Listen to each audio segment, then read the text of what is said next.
Hello and welcome to the Scottish Football Show. Coming up, Scotland Dare to Dream. We preview the draw for Euro 2024. Dick pulls out of Arbroath. And in the Scottish Cup, the Highland Hoops are heading to paradise.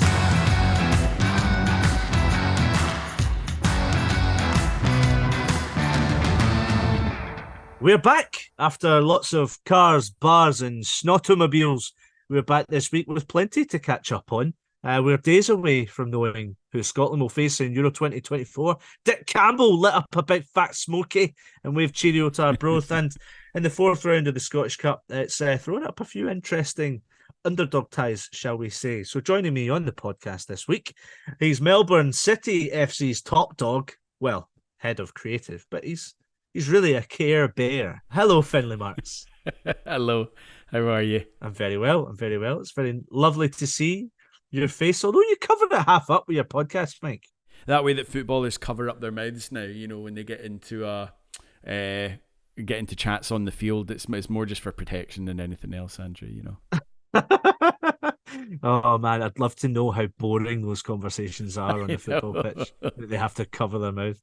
But making his debut on the podcast, the Doctor of Football, Grant Campbell, formerly of Campbell's Football Podcast. Hello, mate. It's been a wee while. In your kitchen, I see. Absolutely. Late night tea time here. Thanks for inviting me on, Andrew. It's a real privilege to be on the greatest show in Scottish football.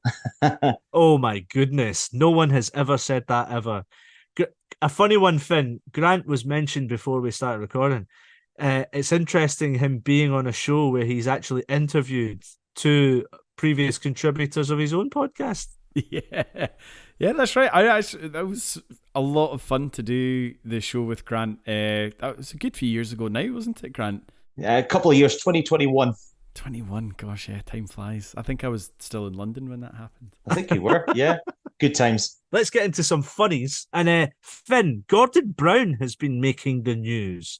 Funny news? Not particularly funny, but just it's not proper news, so that's why it goes in this section. But it was just ahead of the Dunfermline Wraith Scottish Cup tie. They'd interviewed Gordon Brown, former Prime Minister of the UK, a bit well-known Wraith Rovers fan.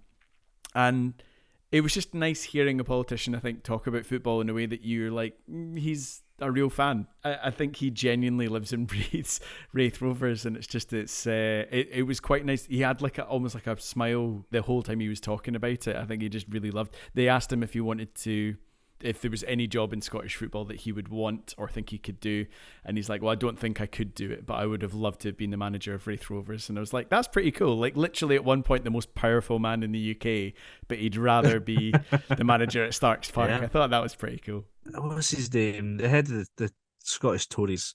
He's a linesman. We've got enough politicians Douglas in Ross. Football. Douglas Ross, thank you. Yeah, we don't need politicians in football. That'd be much better. Grant, you got any funnies for me this week? Well, I have to give a bit of an acknowledgement to my friend Dave, who sent this on to me on my WhatsApp last week. I was in Madrid when I got this, but I thought this was really, really class. So Duncan Ferguson was on the TalkSport breakfast show with Ali McCoist and Alan Brazil, and they were talking about his time as Inverness Cali Thistle manager so far. And one of the things that was really funny was that he could not pronounce Clacknacuddin, the Highland League team. He was calling them Clacknacuddin. And the great thing about it was Clack Twitter account quote tweeted and found this and said, we are still here, Ali, because Ali thought that he had gone into abeyance and they were no longer a team. So they say, Duncan, get down to the ferry San Siro and we will tell you exactly how to pronounce it. I thought that was just so funny. That's class. I've no real knowledge of Clacknacuddin beyond, I don't know if you remember back in the day on Sports Sound, I can't even remember the guy's name, but they would have, going through the divisions and all that kind of stuff, and Richard Gordon would be emceeing the scores coming in from all over the country. They would always have one report from the Highland League, and invariably it would always be the Clacknacuddin game. I think because the guy lived very local to there, so we always ended up going. And they were these monstrously poetic match reports. It was like full of idioms and cliches, and because he had the Highland accent as well, it just sounded incredibly poetic when he was phoning this in. But that's my overriding memory of Clachenacudden, was the way that he always shortened it as well. And it'd be like, Buckie Thistle 2, Clach 5. And then he'd go into this ripping match report. So that's the only real memory of Clachenacudden.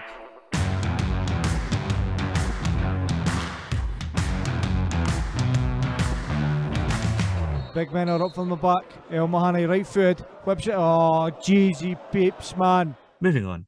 Kind of sad news, this, actually. But the fact that Dick Campbell has left Arbroath is such a sad end to what a lovely story. After 7 years and 2 promotions, Dick Campbell leaves Arbroath after they got knocked out of the Scottish Cup by Spartans. He was actually the second longest serving manager in Scottish football before all of this as well. It's just, I don't know. I hope this isn't the end of him managing in Scottish football.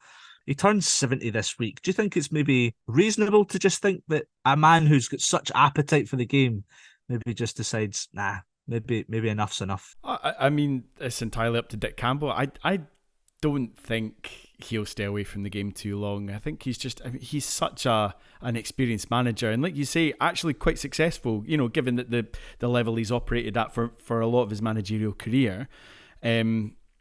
I think it's 6 promotions he's had as a manager. Yeah. And he's been manager for 36 years or something like that. So it's like a promotion every 5 or 6 years. And he's had a couple more in his role as an assistant as well, because he's not always been the outright manager. Mm-hmm. I just think, I mean, football is such a cyclical game. Sometimes you just get to the end of a run and you just need to freshen things up. And it's a shame, because we all remember, I think it was 2 seasons ago, where Arbroath were on the cusp of getting up to the top flight. It was a season where Killie were in there. Incredible. It would have been amazing, and just with the squad that they had at that point, that was the time to do it. I think, if you miss the opportunity, maybe with a club the size of Arbroath, in the moment, it's difficult to try and repeat that again. And they struggled a little bit last season. Yes, yeah, just missed out on relegation. It was close. And this season's not been great either. Their league form's been pretty patchy, pretty rubbish. They've been struggling at the wrong end of the table. And I mean, a game like the Scottish Cup, the Spartans have actually been doing great in League Two. So I suppose you do call it an upset because of there's 2 divisions difference between the clubs. But in terms of where they both are, I don't think there's a huge amount between them. So I think as well, with the greatest of respect, Arbroath maybe are a team where League One is maybe more of their level, pushing into the Championship maybe every now and again. Yeah. So I think, all things considered, you look at the job he's done. It's a magnificent job he's done at Arbroath. And I just think it's come to the end of its time there. I'm sure he'll be back in the game, though. He's too experienced, and he's such a great character as well. Just all the sound bites, and he says what he means a lot of the time. Yeah, it'll be a loss for not just Arbroath, but for Scottish football. But I'm sure he won't be away too long. I just think, Grant, there's not many football managers in Scotland I can remember who in recent times have made such a massive impact to change the fortunes of a club that were probably struggling in League Two. I think they were sitting bottom of League Two when Dick took charge. Yep. And had a gates of like 400 and 800. Now that's up to like 2,000 people coming to see Arbroath week in, week out. Like that, and taking them obviously up to the second tier of Scottish football. I don't know of anyone who's ever changed the fortunes of a club like that in Scottish football before. It's a phenomenal story, but it's also a very sad story. I was on the train back from Edinburgh to Aberdeen on Saturday night when I saw the news that Dick had left. My best friend Gavin, who lives in Hong Kong, is a huge Arbroath fan, and we chat about Arbroath on a regular basis. And it feels, as Finn says, the end of an era. I think Arbroath have been a breath of fresh air. I think Dick Campbell's a real character. The fact he's been on things like Monday Night Club, speaking with Mark Chapman and Dion Dublin, chatting to so many characters of the game. He's been on Sacked in the Morning with Amy Irons, some of the stories that he comes away with. He's just such a character. And, I agree with Finn. I don't think he'll be out of the game. I personally think he should go into a director of football role upstairs, maybe see the future of a club, maybe in the Angus area. He's always been very much associated with that area. But what he's always been very good at is been getting the best out of players who are part-time players, classic part-time players like Tam O'Brien, Ricky Little, Michael McKenna, David Gold, so many experienced players, and just getting every ounce out of those group of players. And they put a breath of fresh air. I mean, they were so close to going up a couple of seasons ago. And I think a lot of people at Arbroath need to understand that where is their level? Surviving the championship every season has to be an objective. Finishing ninth and saving via the playoffs is a great season for them. But yeah, it's an end of an era. But I really don't know personally where the club go from here. It's, as I said, an end of an era. And the next one is going to be very fascinating to find out. There was a really good article on ESPN, actually, ESPN.com. But in October, this was where Dick Campbell basically said that he would like to be part of like some succession planning, because they rightly pointed out to him he was going to reach 1,000 league games managed by December this year, which is unbelievable. And he also mentions the fact that he actually managed against Sir Alex Ferguson's Aberdeen in 1983, and he used to call him up all through his career. Alex Ferguson, who's only a year older than him or something like that, or maybe 5 or 6 years older than him, maybe. Anyway, he calls Dick Campbell's son at the time, which I think is so nice. It's dead sweet. But 1,000 league games managed, I just feel like, I wonder what's happened there. He's a tough guy. Tough guy. He's battled kidney cancer. He's won that battle. He's fought so many more in the football circuit.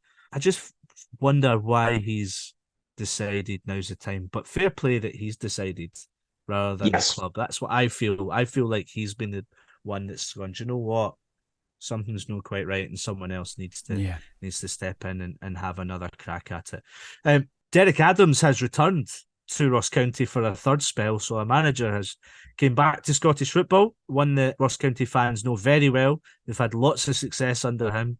And interestingly, before the game against Kilmarnock, which ended in a draw, he didn't once mention the word relegation. And a lot of his conversation or his responses were talking about making Ross County a top 6 team. And I know you know a lot of the Highland teams, Grant. Ross County have got money, but is top 6 a reasonable thought for Ross County? And is Derek Adams a good replacement for Malky Mackay? I'll answer this slightly differently. I think where County are at the moment, the league is very unpredictable because there's not a lot to choose between so many of the clubs right now in the league. Everybody from certainly Rangers downwards have been very inconsistent this season. One week you're losing 4-0, for example, like St Mirren at Dundee. Then the next week you're beating Livingston. I mean, there's so much inconsistency there. All it takes is 2-3 wins and a little bit of momentum, and Ross County could move up that table. Derek Adams is an experienced coach. He's been there on a couple of occasions. He knows the club inside and out. He's got an interesting relationship with Roy McGregor, shall we say. Why do you say that? Well, I thought there was maybe a little bit of a falling out there, and certainly a second spell. I wonder if maybe they've kissed and made up. We'll certainly be interested to find out how that goes. That's certainly what I'd heard behind the scenes. But I think, with the greatest respect to Ross County, staying in the Premiership is a great season for them. They just survived by the skin of their teeth last season. In my opinion, Buckie Thistle threw it away against them in the playoff final. And let's not beat about the bush here, fellas. They could have been a championship team going into the season. So the fact that they're still in the Premiership is a good thing in itself. But they have a good squad of players there. They're a side that, in my opinion, should be doing a little bit better than they are. You've got players like Jordan White who can score goals. I think Ross Laidlaw is a good keeper. I still think they're a very tough nut to crack. And I think the fact that they kept a clean sheet at the weekend is a foundational stone for them. But, where is their target? I think if they comfortably survive, I think it's a very good season, and their cup run would be a bit of a bonus, personally, in my opinion. Finn, I'd like to get your thoughts on this. There was I won't name them, but it was an English social media person who spoke on this Derek Adams leaving, I think it was Morecambe, to move to the Scottish Premiership, and wondering if going from League Two in England to the Scottish Premiership was the right step step up in direction. Kind of a backhanded slap in the face of Scottish football, thinking that League Two is on par with the Scottish Premiership. Have you seen this tweet? I did, yeah. And you see them all the time, and I think you're right not to give kind of any real credence to it, because there's just a snootiness around English football fans, I think, especially in the Premier League, but even from below that, where they can't see what would ever be an attraction to somebody to go and manage in the top flight of Scottish football compared to the money that's around in the lower leagues of England. I think sometimes in playing staff, it might be that way.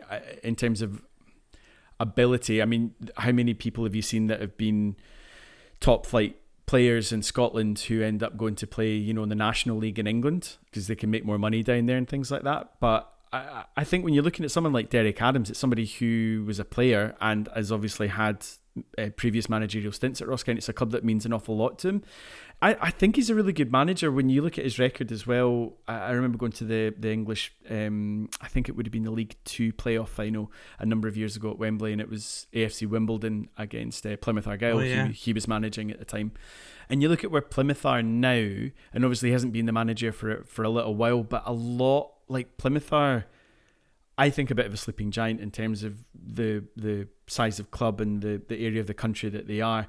They've been languishing in the lower leagues for decades, and he really changed a lot of not just on the field stuff, but was part of off the field culture, changing that and instigating stuff and putting in stuff at a grassroots level at that club to give them the foundation to then build and try and become a club that reaches the potential of where they are. And I think they're in a championship now, the English Championship. Yeah. He's a very, very good manager. Just to go back to your point as well about not mentioning relegation and everything, I mean, it was only a couple of seasons ago they did finish in the top six, where there was a bit of a shock to everybody.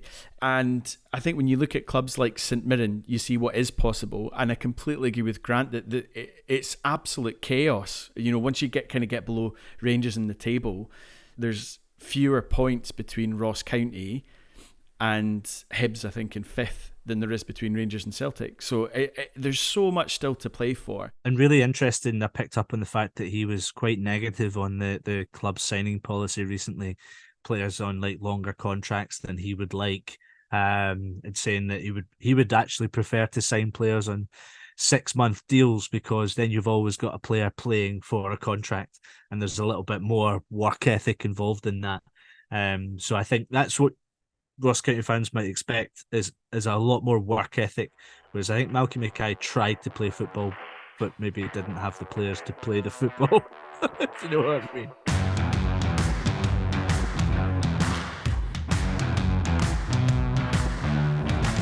I'm just going to say, Dunfermline fans, Dunfermline, well done tonight. You pumped this, no toilets. Okay, on Saturday we will learn who Scotland are going to face at Euro 2024 in Germany, in Bayern, in Europe, as the draw takes place in Hamburg. Scotland are in pot 3 alongside Netherlands, Croatia, Slovenia, Slovakia, and the Czech Republic.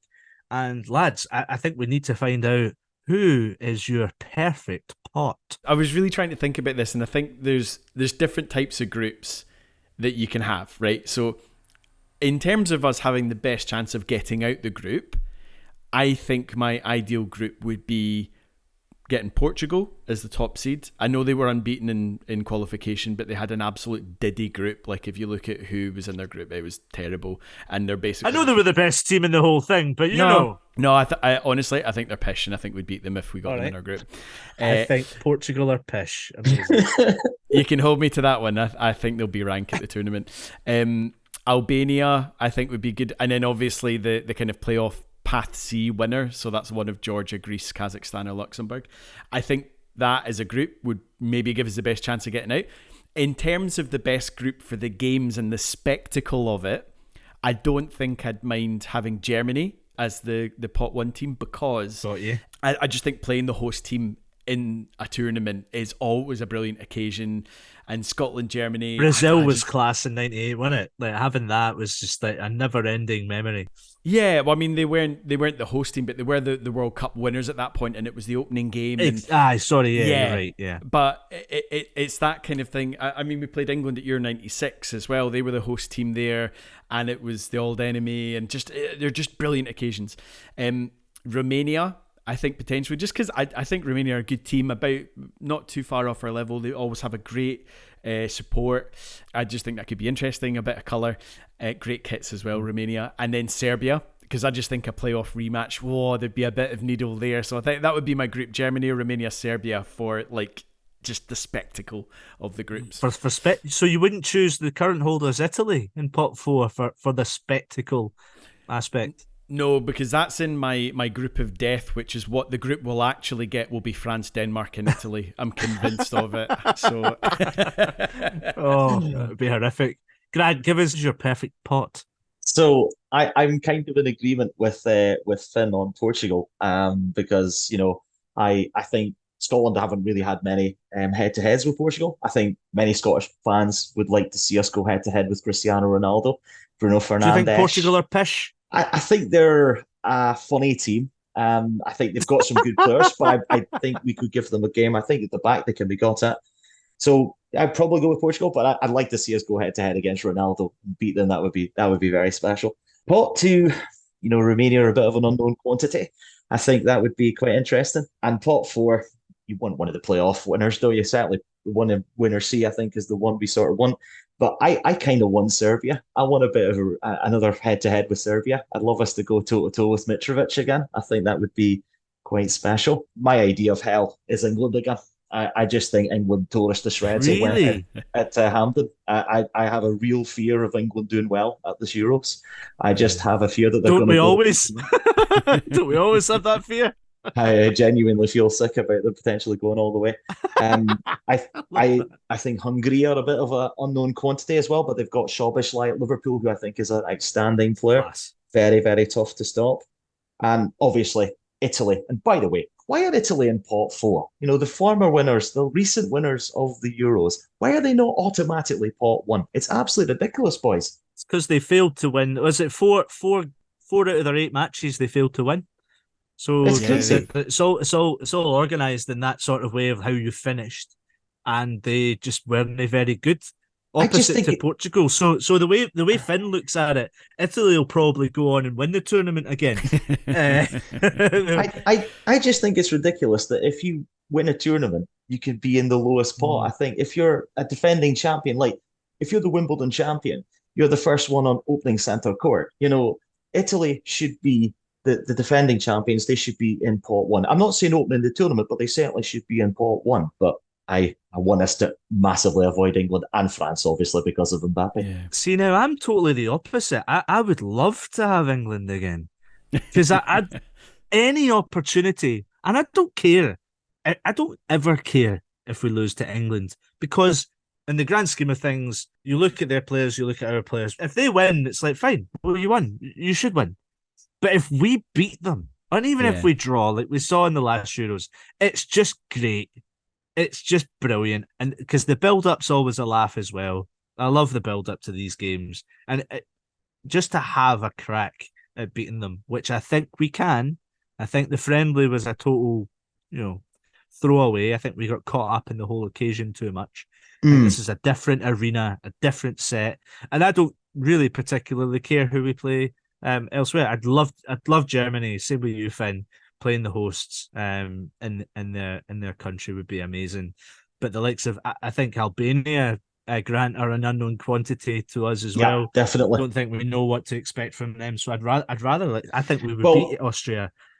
We did beat Albania, obviously, in the Nations League. So, we're very capable of beating them. I think that's the team that a lot of people will want in pot 2. But, Austria, we obviously have good memories of them. And obviously Denmark are not particularly in magnificent form. Obviously Northern Ireland just recently beat them. And obviously we beat them as well quite recently as well. Yeah. So I don't think there's anybody... So are we saying we're going to win this? Basically. I think channeling Laura Brandon here.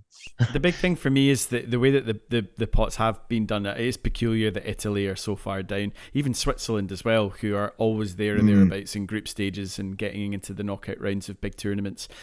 I'm just so thankful, actually. And it was probably, in retrospect, amazing foresight from Steve Clarke for us to draw our last 2 qualifying games to guarantee pot 3 so that we would avoid the likes of the Netherlands, Croatia and Czechia in the group stages. So it's really clever, actually, when you look at it. Oh, Laura would be skinning you like a rabid animal right now listening to that. Because we could have, I mean, look, if we'd beaten Spain on the night that my number 2 child was being born, and I was sitting there on my laptop trying to get a feed of the game.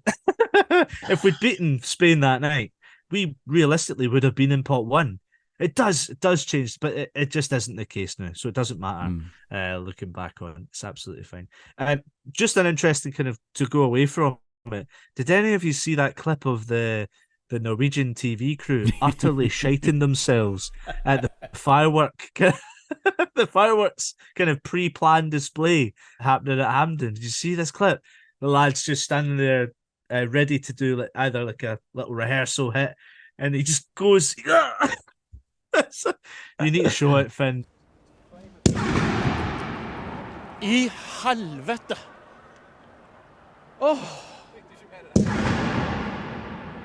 Oh! It's fantastic because I've never seen a reaction that over the top to, a firework being set off in the background. The guy pretty much just shouts himself on live TV. It's fantastic. It's so I'd like to think that someone said to him, "Oh, you're going to Glasgow?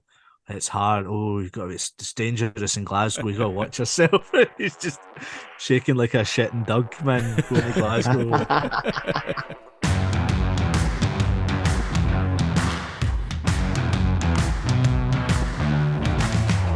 Swings it in, it's busy and it's in!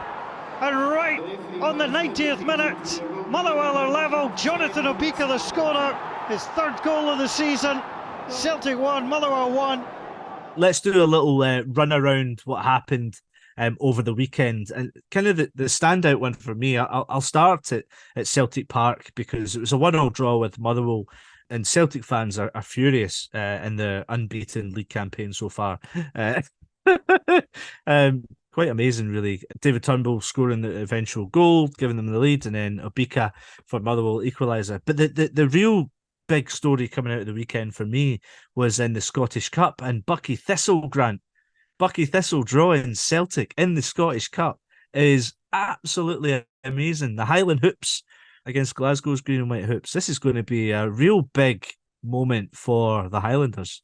Absolutely. I mean, I don't know if you guys saw the clip of the players who obviously were still celebrating the Broxburn Athletic win, which was a remarkable win in itself, considering they were down to 10 men for much of the match, and obviously coming back in extra time to win that on penalties was just sensational. Listen, it's great for the Highland League, isn't it? I mean, it wasn't that long ago that Fraserburgh played Rangers, who Finn will remember quite well. And, it just puts the Highland League on the map. It's great for Buckie. Graham Stewart, the manager, has done a fantastic job there. They came so close to winning the league last season, just pipped by Beacon City. And, they're always a very dogged team, very tough to beat in the Highland League, always got some very good players. Listen, it's going to be tough going to Celtic. We know that. I think everybody knows that. But this is great for the sort of longevity of the club, a little bit of money underneath them as well. They'll be very, very good. So, yeah, it's great for them. It's certainly better with the added fact that I think Graham Stewart said in an interview there's some diehard Celtic fans in the club as well. So, to go and play a professional game of football at Celtic Park will be just insane. And we've seen cup upsets, plenty of them in the past. I mean, sorry to mention it, Grant, as well, but Darvel last season, wasn't it, against Aberdeen? Last season, yeah. Well, I thought that was banned from this discussion. Sorry, I didn't make you sign a waiver, or we certainly didn't. But even Brora beating Hearts as well. Brora have shown in the past in the Highland League that they're very capable as well. So, I mean, it's a fantastic opportunity for the club, and I just hope they go down there and put on a show and see what they can do, because I mean, Celtic have been leading the league this season, and at the moment they deserve to be top of the table, but I don't think they're firing on all cylinders as many people think. So you just never know. Anything can happen. They've not lost a single game. Well, apart from Kilmarnock in the League Cup, of course. But this idea that Celtic aren't firing all cylinders, it's nonsense. They've been excellent, absolutely excellent. They've covered players that have left. Okay, it's not been as good as last season, but new management, couple of new players, and they're still utterly coasting it. Yeah, I'm not buying it. I'm not buying it at all. Celtic have been brilliant, absolutely brilliant this season. But weirdly enough, Celtic this week, well, this goes out, we'll probably know the result of the game against Lazio, but they're meeting the Pope this week. How Celtic is that? Have you seen this? How quintessentially Celtic is that? They're off to see the Pope, which reminds me of the time when the Dalai Lama visited Aldershot Town in England. I know this is a Scottish football show, but the Aldershot are like the epicenter of Buddhism. Buddhism. Buddhisty stuff. And they've got a temple right next to the football grounds, and the Dalai Lama went and visited. So he has an Aldershot Town football shirt in his in his gaff. So maybe the Pope's going to have a wee Celtic shirt while he's saying his prayers. Who knows? Other games that actually happened. Let's talk about Scottish football. Hibs 5 matches unbeaten now.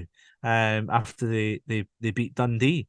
Quite a good run that they're on now under Nick Montgomerie. Finn. Really good, and I think the reason why this is such an impressive result is I think the Rangers result aside, Dundee have actually been excellent at Dens Park this season. So to go there and to win is impressive. I think they have to go to Dens Park at the moment and get any kind of result is a good result for most teams, but to go there and win is really good. But this is Nick Montgomerie is a really good manager, and I think I've known about him a little bit previously because being based in Australia and him being the Central Coast Mariners manager, I've seen his teams play quite a bit, and I just felt that it was a really astute appointment by Hibs, because I think the type of football that Hibs want to play or want to be famous for playing, like quite open and attacking football and being a good place for youngsters to come through, all of that is stuff that Nick Montgomerie's been demonstrating as Central Coast Mariner for a number of years and really well. So it was kind of no surprise that he's kind of hit the ground running. There's been a couple of wobbles here or there, but you're always going to get that. But by and large, yeah, he's doing an exceptional job and really starting to get Hibs just look so much more cohesive now, which I think was the problem right at the start of the season. We mentioned it, like defensively they were at 6s and 7s. They just looked a bit of a shapeless mess, and sometimes it clicked, sometimes it didn't, and I felt that given time Lee Johnson might be able to find that. But obviously they made the call to get rid of him. They just felt it wasn't working after a year or so. But the way that Nick Montgomerie's come in and done that now, they have a set style of play, defined systems, defined roles, and I think that maybe that simplification of certain roles within the team's really working wonders now, because everybody knows what they're supposed to be doing in the Hibs team now, and it's showing in the results on the pitch. I think that Tavares goal as well was outstanding. Totally agree. And see, when you think that he wasn't, I think Will Fish came out and on loan from Man United and said that Tavares hadn't even, under Lee Johnson, wasn't even training with the first team. He wasn't even changing with the lads in the dressing room. And Nick Montgomerie has obviously seen something in him to bring him out of that sort of exile. And I don't know why he was in some sort of exile in the first place, because he looks like he's got some serious quality. It's really interesting. Grant, Hearts 1-0 win over St Johnstone. 3 wins on the spin for Hearts after St Johnstone had kind of shown a little bit of a resurgence, albeit their last 3 games have been at home. But Hearts have also drawn a really interesting tie in the Scottish Cup. Spartans, a bit of a local derby this one. It's going to be great. And another great story in the run that Spartans are on at the moment in their history. Well, this is what the Scottish Cup can do. You can bring out some tremendous ties. I mean, obviously you referenced a certain game which we won't talk about again, but I think you like the look of a top side like Hearts going away to Spartans, and Hearts have lost to lower league opposition in the past, as I mentioned earlier with the Broda thing. Listen, I think Hearts are economically going okay. I think Shanklin has been so huge for them this season. Without his goals, I think Hearts would be definitely further down the table than they are at the moment. But I think it's an interesting one, because I'm not really sure where Hearts are at. Are they actually really good, or are they not quite that great, but they're just getting by? They were really put in the semi-final of the League Cup against Rangers. They were really taken apart in that semi-final, I felt. But I think they need more from their midfield. I think you can't keep relying on someone like Shanklin for your goals. I think Liam Boyce could do with a goal. I think the boy Oda could maybe do with a goal. I think he's all flashy, but I don't think he offers too much. I think the one negative from the game was the spectacular dive from Vargas in the second half of this game. I mean, it was absolutely extraordinary. I couldn't believe it. But I like Naismith, and I hope he does quite well. Yeah, well, it's interesting with Hearts. Only 2 defeats in their last 7 matches, and I think they've got the third best defence in the division as well. So, yeah, you're right. Nobody really knows what Hearts could be this season, but it maybe isn't as bad as we all feel. St Mirren 1, Livingston 0. Bad times for Livingston, Finn, really. Their 6th straight league defeat. And David Martindale has a mighty hill to climb with his team. I think it's now 5 games in a row they haven't even scored. So it's mean reading for Livy fans. It really is. And also looking ahead to their Scottish Cup tie, they've been drawn at home to Wraith Rovers, who've been going gangbusters in the Championship this season. So I think there's a real possibility for a shock on the cards there. Or would it be much of a shock? I don't know. It's a difficult one. We've been talking earlier on in the podcast about the cyclical nature of football, and sometimes managers just take teams as far as they go. And you look at how quickly Livingston came up the divisions, because I think, did they not have 2 successive promotions? So they kind of all of a sudden from being a League One side found themselves in the Premiership. And then they were really good in the Premiership that first season. And I think it was under Holt, they'd done quite well. And then he left. And then Martindale's come in and kind of almost taken the step above again, got them to 2 domestic cup finals, or at least 2 of the semi-finals. He got to one of the finals. Semi-finals, I think. But they also got into the top 6 as well. Exactly. But then is it just one of those things where, like at St Johnstone as well, maybe you've got a manager who's done an exceptional job taking a club as far as he can go within that cycle, and now is it getting to the stage where it's really only kind of on a downhill trajectory, especially for Martindale and Livingston, where Martindale's been so inextricably linked to that club for so many years at all levels. You know, he's literally been helping do DIY on the stadium and touch up stuff and all that kind of thing. He's so ingrained in life at Livy. Where do you go after that? I think they're in a bit of a bind at the moment. I don't see it changing much though for the rest of the season. You know, you're always looking for signs in the way that teams are playing. I think January's key. January's going to be huge. It has to be. Because with the new ownership that's come in, you hope that there's going to be a little injection of cash. And Martindale, you know, despite not having like a huge upbringing in football, clearly has an eye for talent, because he's brought some really key players into Livingston, players that you wouldn't think would have played at the club beforehand. And there's just something, being assistant manager previously, a lot of people have attributed the success purely to Martindale in the run that they've had. But I think they have to have an injection of transfer cash this January to try and rectify what's happened in the summer, because something's not working. And I always feel that Martindale's has been able to create a really good harmony within the dressing room, and I don't think it's really there, because you look at, they've always relied on their home comforts in recent years as well. But I think only 4 games out of their 6 home matches they've found the back of the net. And that is just dreadful. But we need to move on though, because Aberdeen Rangers on Sunday, it's a little bit of a dress rehearsal for the League Cup final later on in December. Interesting, we have an Aberdeen fan and a Rangers fan. This is going to be a laugh. Let's not get too stuck into the penalties, was it or wasn't it? Do you think the Cup final could be a lot different from what this game was? Because I think a lot of people were saying, Grant, I'll go to you first, that Rangers are on a bit of a run now. Aberdeen, it's always been hit and miss all season. What did you see? Listen, the cup final in a few weeks, anything could happen. You know, cup finals, you know, it's all on the day, and it's a cliche, but it always happens. I actually have a little bit more positivity about the cup final than I did before the game on Sunday, because we were abysmal against Celtic. Shipping 3 late goals was just simply unacceptable. But I thought the first 45 minutes we went toe-to-toe with Rangers. Certainly the first 15, 20 minutes I thought we were absolutely superb. You know, I thought Esther Sockler, who came into the team, really provided a great foil for Majowski, who obviously scores the opening goal. Probably could have been up, possibly 2-0, but we're obviously reliant on a couple of huge saves from Kellerus, who I think had his best performance of the season.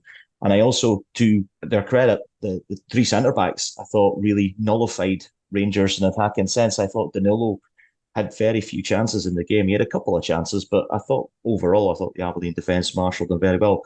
But I thought second half, Rangers undoubtedly had the better of the play. You know, they hit the bar twice. I thought Tom Lawrence was excellent in the game.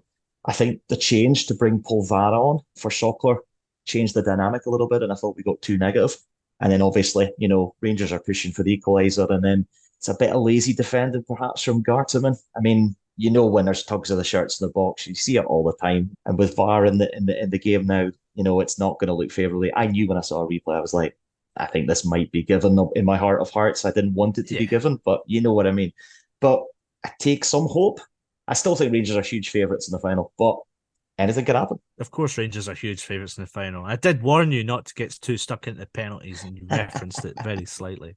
But Finn, do you think it could be very similar in the League Cup final? I'm not entirely sure, because I don't think Philippe Clement saw what he wanted from his team in the match on Sunday. Because just going back to what you were saying about Celtic being in great form, I think there has to be something if Rangers are serious about mounting a league challenge, because I think the league is far from over, given that Celtic can drop points and they're dropping silly points, whereas they wouldn't maybe have done in recent seasons, which sounds ridiculous because they've only drawn 3 matches this season. But in terms of previous seasons, they've been near 100% faultless, right? So I think going into the game against Aberdeen, it has to be a marker for Rangers to go out and be like, look, we've been given a gilt-edged chance. You don't expect Celtic to drop points at home. This is a chance to make up 2 points. And if Rangers at that point, with 2 games in hand, win them both, the gap's down to 3 points. You have to put that pressure on your rivals. But the track record that this Rangers team, because it's still predominantly the same nucleus of players that have been there for 5 or 6 seasons, is that any time they are given the opportunity to go out and put pressure on Celtic, they don't. They never come out. And I genuinely, I was quite shocked at the way that they came out, which is that they took, as you're saying, Grant, Aberdeen were the better team, I think, in the first half. And Rangers took half an hour to even get up to speed, by which point they were already a goal down. And I find that mentality mind-blowing, because if that were me, club allegiances aside or whatever, if I'm a professional footballer and my team's got the chance to make up ground in a title race, I am going out there snapping into tackles. I want to be, get me out on the pitch right away. I'd be chomping at the bit to be out there and trying to assert ourselves, get the win, keep that momentum going and everything. And Rangers just didn't do that. So I find it really peculiar the way set up. I don't know if Clement will allow them to go out with that same mentality for a cup final. So I wonder if it'll be quite a different Rangers that we see in that game compared to the one that were so sheepish, I think, in the match against Aberdeen. What a way to end the podcast. My thanks to Finn. Thank you to Grant. What a pleasure it's been to have you, the debut Doctor. My pleasure. Thank you very much. Very, very good. If you have enjoyed this, you can find us on Facebook. Yes, that still exists. TikTok, Twitter, or X now. I've rambled enough. Go and listen to something else now. Goodbye.